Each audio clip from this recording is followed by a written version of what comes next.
Hi and welcome to the My Future Business Show. My name is Rick Nuske and today I have the pleasure of talking with Gary Sirak, who is the creator, the author of The American Dream Revisited. And I believe, Gary, that you have another book. What's the name of the other book that you've done?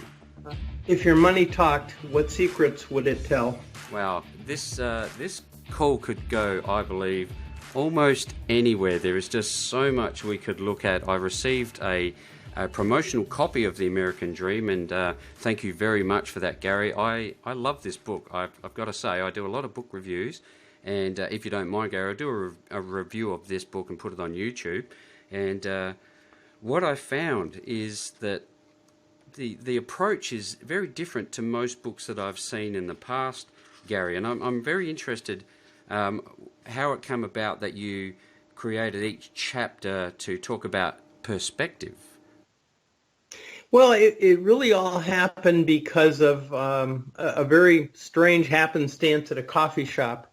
I have this habit of going to coffee shops on my way to work every morning, and I rotate between three of them, Rick, and I get a coffee, a mocha, and it's just one of those things I do. So I'm sitting in one of them at 8 o'clock in the morning, a place called Karma Cafe, which is right down the street from where I live in Canton, Ohio. And 4 college students sit down right behind me and start talking about the American dream. 3 of them did. And one of them referred to it as the American disaster. And I didn't really like that, but I listened very intently. And the 4th one finally spoke up and was trying to defend the American dream. And the other 3 shot him down pretty quickly. And that conversation caused me to walk out of Karma Cafe with very bad karma. I was in a really bad mood. And then literally, Rick, a couple nights later in the middle of the night, I woke up and said, I've got to write a book. And so that was the motivation behind it. And then I started looking for people who had unique stories from all across the country. Actually interviewed about 25 people and ended up on 13 stories. Wow, that's incredible.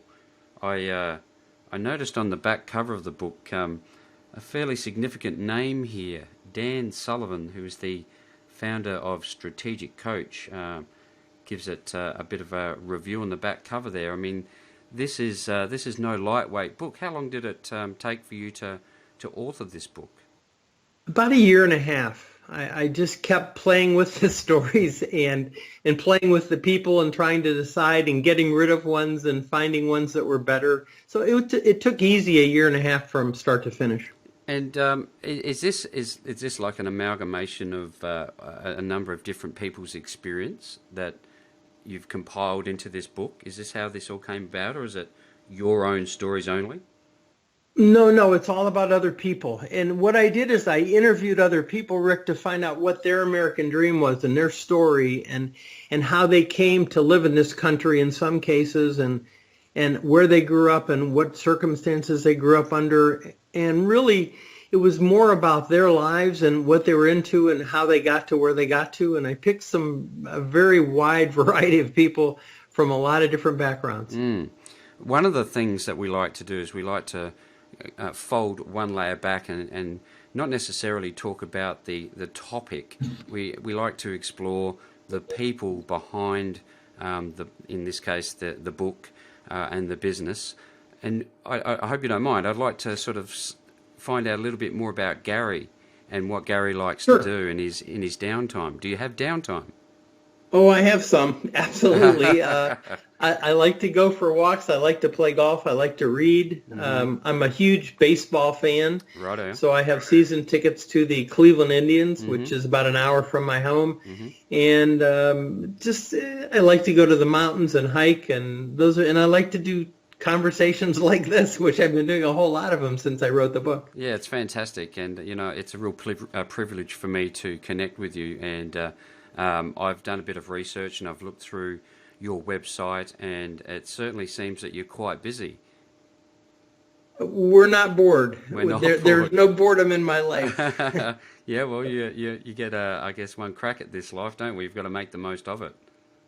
I agree with that 100%. So, and strategic coach, by the way, you mentioned Dan Sullivan. Yes. He's a friend of Oh, wow. And I've been in his class now for going on 12 years and have found him to be a fantastic teacher for me and mentor. So he's been real important in my career and in my life. He's helped me change a number of things and get my perspective straight on a few things and shift gears when I need to shift them, Rick. Yeah, well, absolutely. I mean, he is he's a heavyweight in his industry, and many mentors that I've had know Dan very well, as you do. I guess more so from a mentorship coaching perspective. And you mentioned you're a friend of his. Is that right? Well, I think I would put myself in that category. Besides a student, I think I'm also a friend. Yeah. We've had some good conversations over the years. And that's just, I mean, this is one of the things, Gary, that I like to just have a chat and see where the conversation goes. And I think my next thought is it important for people to have a mentor, do you think, in business? Oh, absolutely. I think it's mandatory for entrepreneurs to have somebody they can fall back on and talk to, someone who's already been there, done it, and had issues. My mentors in my life have been so important to me. They've really helped me stay on track. Sometimes they've, told me I was completely off base and I needed to shift gears and I was wasting my time. And, and they're not always right, Rick, but they always have opinions. And if you have good ones, they're always in the right place as far as their heart, where they're at and what they really want to accomplish.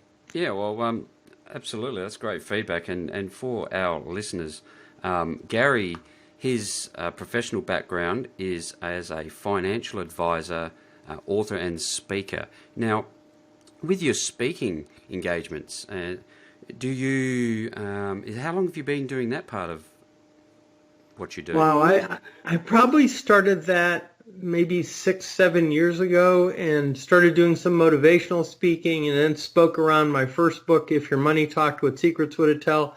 And I've been doing some speaking around this, and actually going to do one in a couple weeks at a fairly large setting in New York, not New York City, but in outer New York. So it's one of those things I really enjoy. I like getting up and talking to people, meeting people, and for the most part, find it very comfortable. I'm okay in that world. So that's an interesting point, that you're comfortable. A lot of people, what do they say? One of the worst fears is speaking in public. And you never had that issue?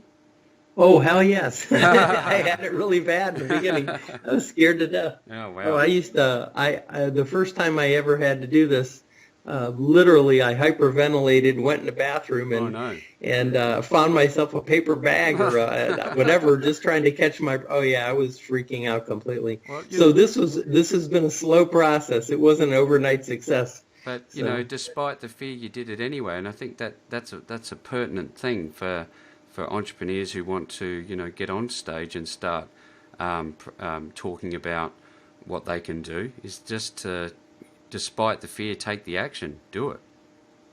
And it's funny, the first one, I kind of was set up. A man called me and said, listen, we have about 25, 30 people coming to an event, and we would like you to be the featured speaker. And I said, okay. And I got to the event, and there were 200 people there. And I was just floored. And I said, what about the 25? He said, well, we had a really good response to the mailer. So, and I said, and I just looked and said, wow, this is awkward. And so that was the day I hyperventilated. I said, well, excuse me. And I went in the bathroom and said, wow, and then I came out and did my best. But I was really, really nervous on that one. But, it was a good experience. I'm glad it happened. And it's made for a good story, by the way. So Absolutely. I mean, this is just the thing. We're trying to, our core mission is to help entrepreneurs build business systems that attract, convert, and create saleable assets. Now, when I talk about those sorts of things, I look at authorship as part of that whole process, leveraging the written words in a book. Is that an advantageous thing to be an author as a business owner? What's the purpose behind writing? Is it purely for the sake of sharing your knowledge? Is there a strategy behind something like this, or is there another reason for writing books for you? Well, it's funny. The first book I wrote was more related exactly what you said, Rick. There was a strategy behind it. I had a motivation. I was trying to, first of all, I wanted to write a book. I was an English major in college, and I had never really used my major. Mm-hmm. And I always had a passion for writing. And so I decided I would write this book. And I was hoping there would be some positive feedback business-wise, but I wasn't sure. Yeah. And quite frankly, I published my own book because I couldn't find anyone that had even a remote interest in publishing it. And that was okay, but I made some money and it worked out okay. The second book, totally different motivation. I really truly wrote this book thinking in terms that this isn't about money. This isn't about, anything like that. This is all about how many people can I impact in a positive way? How many people can I really help change their life in a way where they all of a sudden say, hey, the American dream, it's real. It's something I could do too, and maybe I need to look at whatever I'm doing again and put it in that framework instead of the one they might be carrying. So that really truly was the concept behind it. There's a true purpose there, isn't there? Yeah, absolutely. You seem to have, I guess, a lot of people spend their entire life looking for that purpose, and some find it, many don't.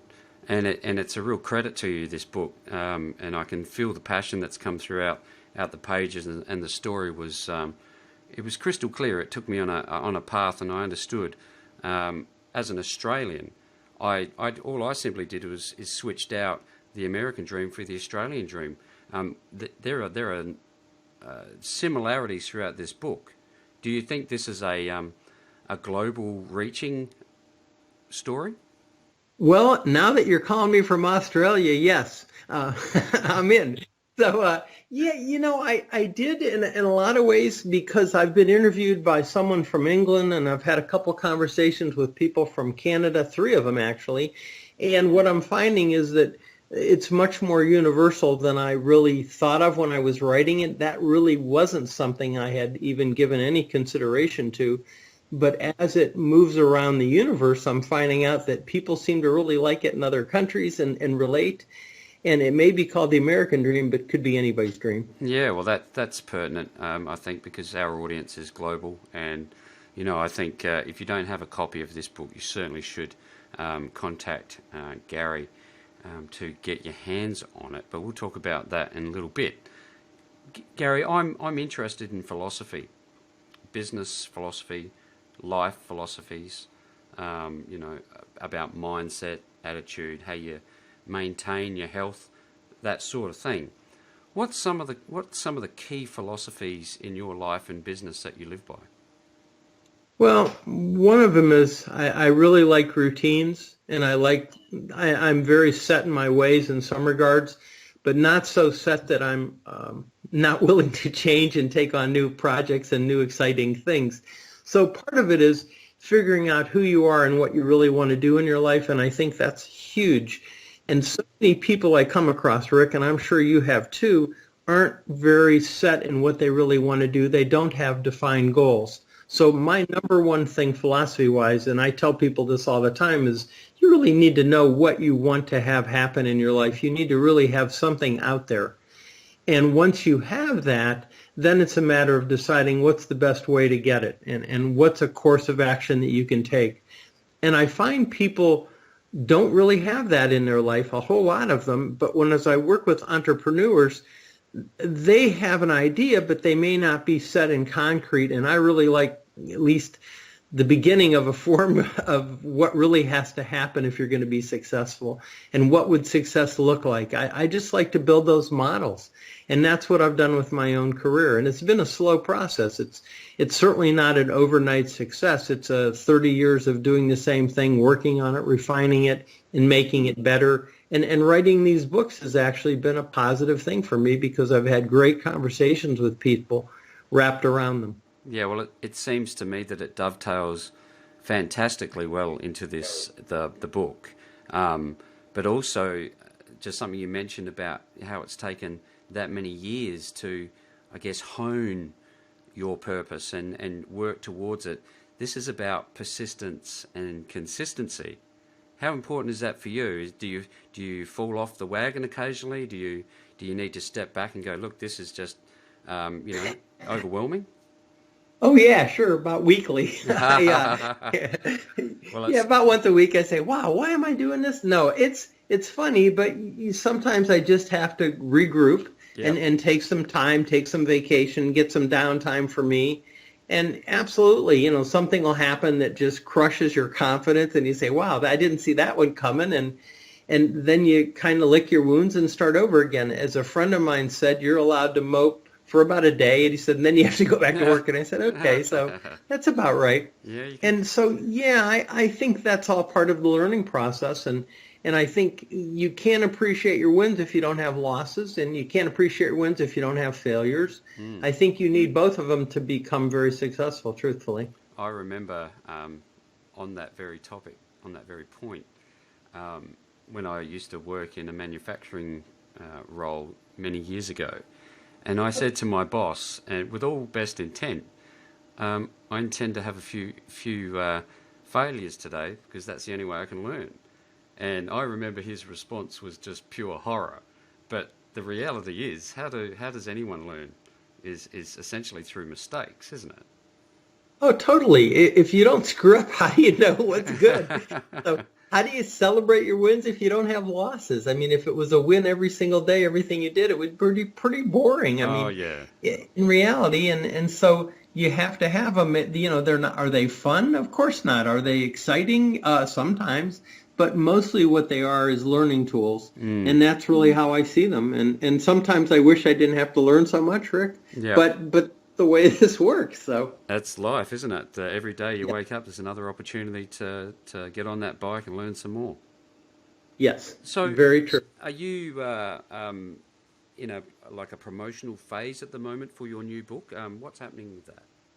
Well, I've been doing a lot of radio interviews and podcasts. I think I'm at 45 or 50 since the book came out in November. Wow. We're doing some speaking engagements and we're climbing up the charts a little bit. We sell a fair amount on Amazon, and although then there's a month where we don't sell anything, and I say, wow, that's odd, but it just works that way. Yeah. And what's really happening is it's just kind of moving on its own right now. Mm-hmm. I'm putting in the time and the effort, but it has its own life, and that's fully what I expect to happen with this book. I think it'll just travel at its own pace, and I'm real curious where it's all going to end up, Rick. I mean, I have lots of, I thought, wow, it would be great if this happened, if that happened. We'll see. But right now, I'm just having fun with it because it's one of those things. It's hard work writing a book, and talking about it is not hard work. It's fun for me. So this is the good part. Yeah, look, like I've mentioned earlier, it's a real privilege to talk to an established author, and I can see the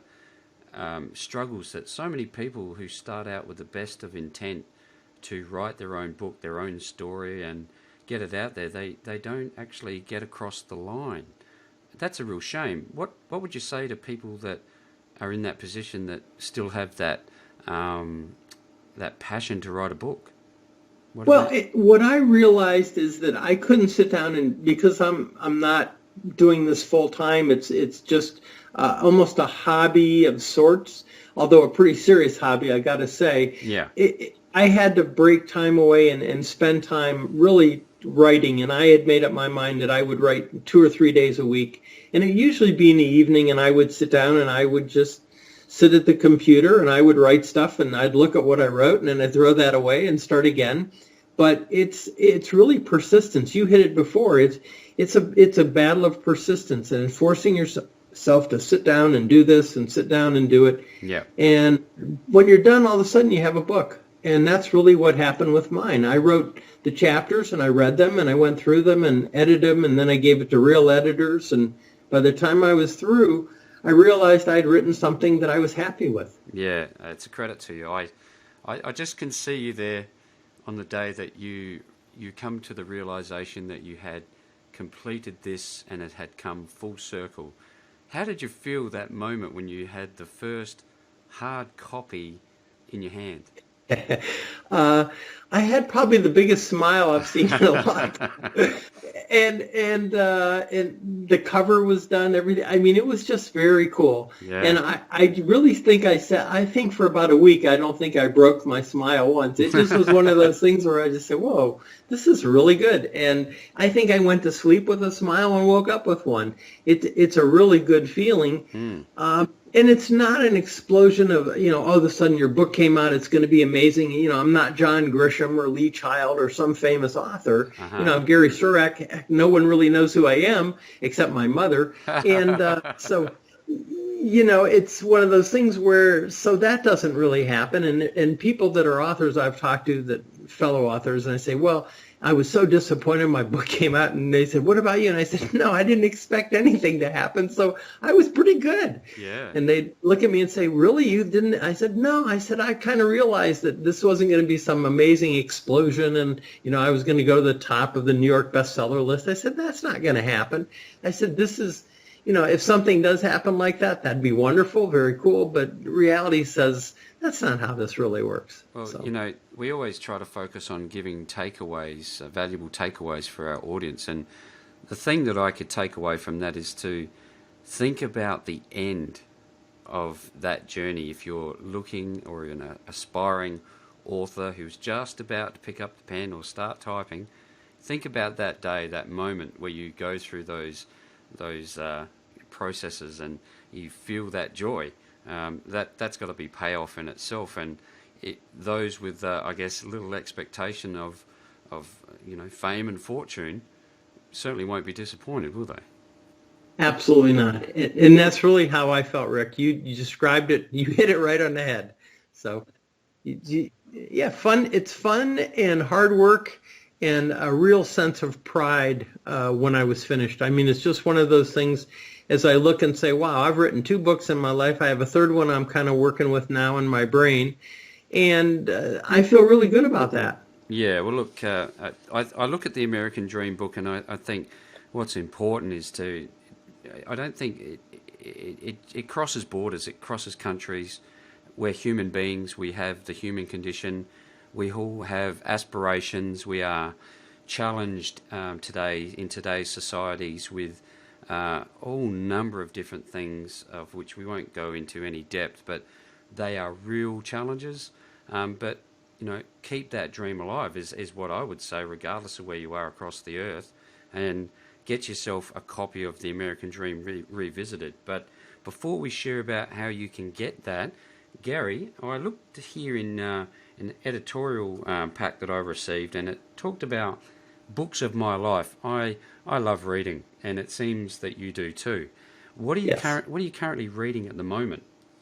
Actually, I'm reading a phenomenal book, and it's called Persuasion. Persuasion. Yes, and it's by a man named Robert Cialdaldi. Cialdaldi, I believe is how you pronounce it, and he's a professor out in California. And it's a fascinating read, and it's how our mind works from a sociology standpoint, a psychology standpoint of how we can persuade someone instead of persuade them. And he goes through a whole bunch of stories and tells some pretty interesting stories, real fascinating. It's an excellent read. I would tell anyone who's in the sales business, they would like to read this book for a lot of reasons. One, it's entertaining. 2, it's smart.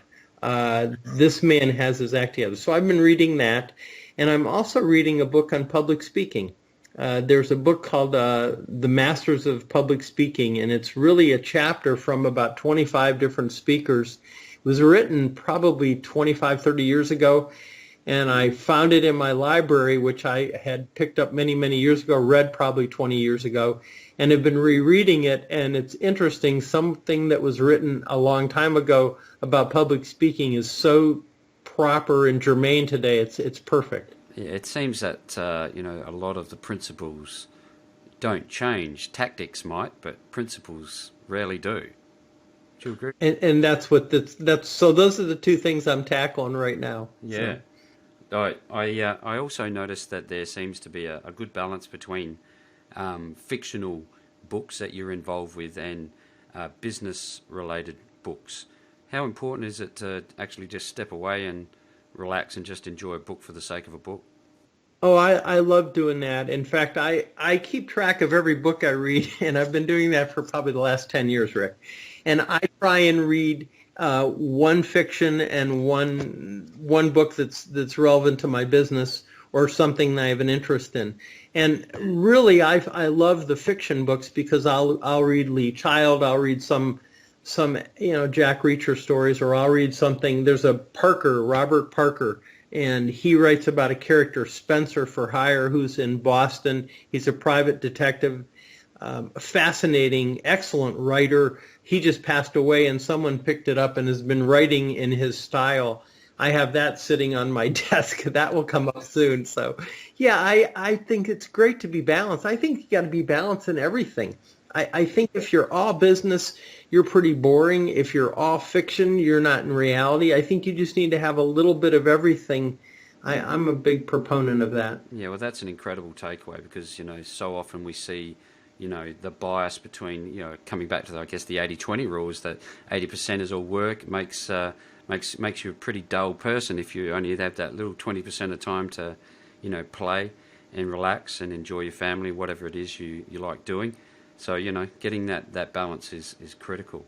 Gary, it's like always, when I'm enjoying the calls, the time just flies by. Yes. We've been chatting half an hour already. I want to share with our audience how they can find you, what domains they could go to, and where can they find your books. Amazon carries my book, and that works well. Obviously, that's been good. And I'm also available. My website is Gary Sirak, and that's SIRAK.com. And people can order my book off of that. And those are the two main places right now, Amazon and my own website. We've got some stores in the States, Books A Million and Barnes & Noble both carry my book. So that's pretty much the exposure we've been able to get so far. Is it all right? I'd like to put together a post which essentially summarizes our call today, and we'll have some links to your websites and where people can buy your books. Is that okay? Oh, that'd be great. Not a problem at all.